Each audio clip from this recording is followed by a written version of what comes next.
Thing on that breakthrough, I didn't think about that one, but this evening it was quiet, and it was right after Le Mans, before we'd gotten up to Filet Gap, and we pitched a tent.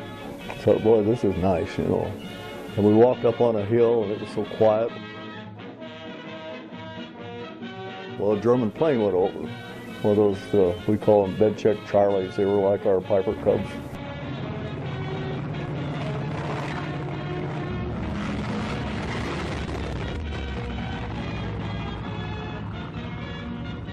But that didn't seem to bother.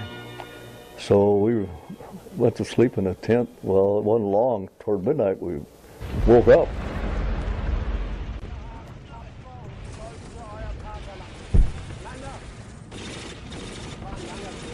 And we could hear Germans. And their mission was to wipe us out. Infantry general had a CP. And they wanted a couple tanks up in front of that, so they took our tank up, and on one side there were trees along one side. And so we got up there before it was daylight, and we camouflaged with branches and stuff in front of our tank. And started to get daylight, and we saw something move up ahead of us. Well, there were, our whole battalion was there, A Company, B Company, C Company headquarters, and we hadn't expected something like this, so we really weren't set up, and we were half afraid to shoot because they might hit into their own troops.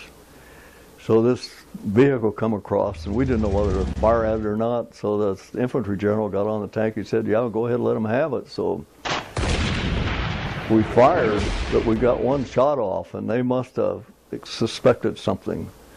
And they must have had their gun on our tank from someplace, because they hit right by the shells. Ammunition was along the wall, and they hit right into there.